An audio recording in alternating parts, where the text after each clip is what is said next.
平安，欢迎收听迦南之声，我是刘应艳牧师。6月11日，从诗篇学祷告，将为什么带进祷告。今天我们要读的经文记载在诗篇43到44篇。RPG 我们要祷告的金句记载在43篇5节。我为什么这样悲伤？我为什么这样沮丧？我要仰望上帝，还要再颂赞他。他是拯救我的上帝。我们的讲道王子司布真牧师他这样说：我心中没有什么秘密，是我不愿倾倒在主耳朵里的。我们看到最近我们学诗篇还真的是诗人说到我们的心坎里，对不对？有太多我们可能说不出口的，我们只会在我们的脑中飘过我们有时候我们有太多的训练尤其是在我们宗教上，我们会觉得不可以这样，不可以质问神。亲爱的大家，当然不能质问神，但请问神跟质问神可是不一样的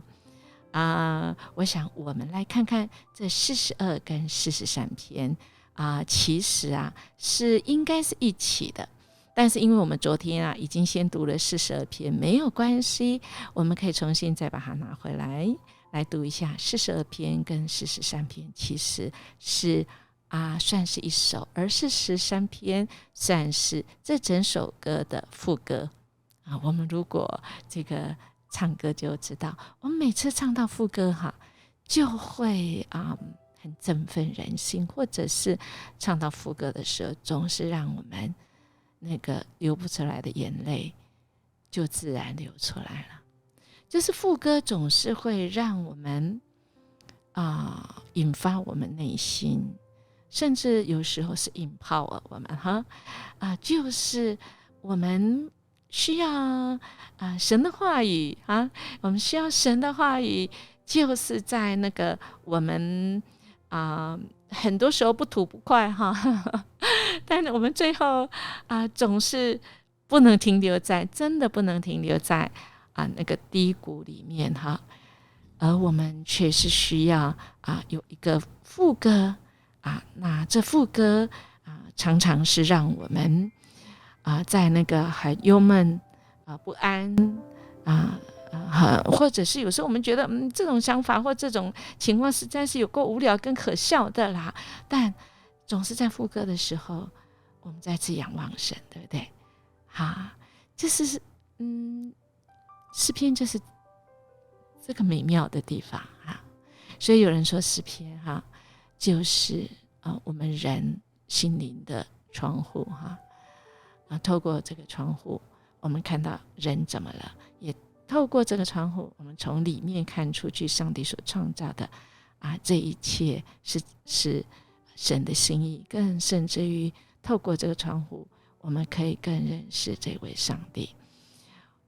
我们来看看在42跟43篇我们就发现要治疗这个沮丧的药方其实是盼望，对吧？因为我们看到这诗人他3次鼓励自己，在42篇的时候我们翻昨天的第5节到第11节，而43篇今天我们读到就是第5节。圣经当中的盼望并不只是说我希望如此而已而是我们在那个还没看见，但我们却是有一种得到一种保证我们的那种盼望不在于我们或环境，而在于那个基础在于永活的基督，因为他是一个信实，而他也是一个会想办法会来对我们的好处，他总是有办法在对的时间内给我们需要的，给我们需要的哦。可是要听清楚哈，不是我们想要的。所以我们看到，不管42篇、43篇里面有4次说到诗人说到他很沮丧、忧闷，4次的时候讲到，但同样的，他这个沮丧也因着神给他的这个信心，他有了盼望。盼望就是一种力量，盼望的源头就在于这位神，他在黑暗中总是给我们阳光的应许，并且带领我们做出一些很必要的决定。所以亲爱的弟兄姐妹，好不好？我们今天把42篇、43篇，把44篇今天神所赐给我们的，我们重新在神的面前，我们打开我们自己，透过诗篇带到我们的祷告中，即便有许多的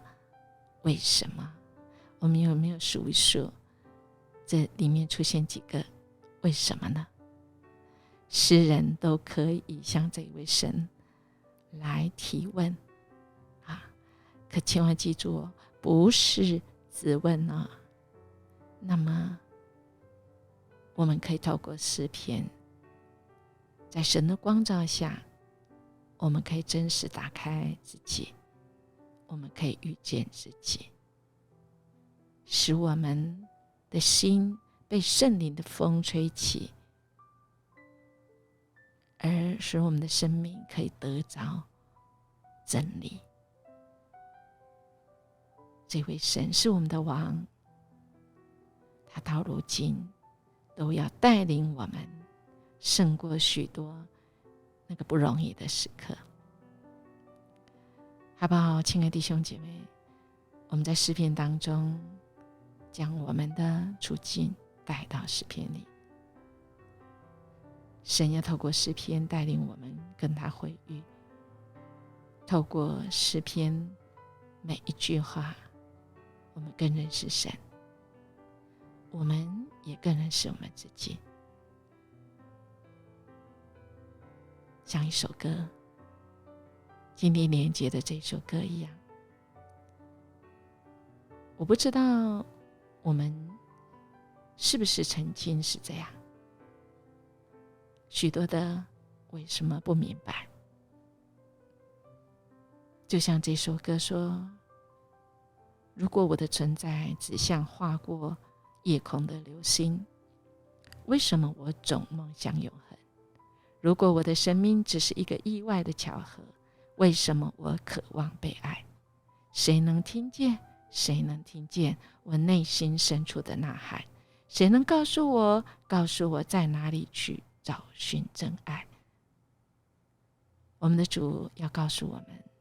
或许是透过今天的诗歌，透过今天的诗篇，耶稣要说，如果你的存在只像划过夜空的流星，我们的主不会为我们苦苦等待。如果我们的出现只是一个意外巧合，我们的主不会用他的生命来换我们的生命。我们可知道可了解我们的主吗？我们的主思念我们到心都破碎。我们可知道我们的主对我们的爱是永不改变的。尝试透过诗篇听见主对我们说话的声音，好不好？我们来默想，诗人向神提出为什么，并没有错，但只问神就错了哦。我们向神提疑问的态度，是一种顺服的关心，或者是悖逆的埋怨呢？我们一起来祷告。爱我们主，我们谢谢你，你再次透过诗歌让我们看见我们内心里面最深处，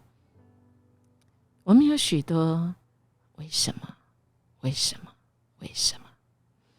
甚至我们在不自觉当中，其实主，我们是质问你而不是请问你。我们跟人之间也是，主，我们好像嘴巴说的很好听，亲吻，但其实我们内心是质问。有就是我们对主的信心，对人的信心是不够，因为我们爱不够，因为我们失去了盼望。谢谢你今天再次透过诗人，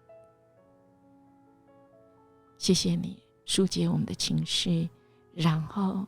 重新给我们的力量，重新让我们看见那个盼望。谢谢主，我们这样祈求祷告，奉主耶稣基督的名求，阿们。音乐牧师祝福大家，我们今天因着神的爱，我们重新得力，重新出发哦。我们明天见。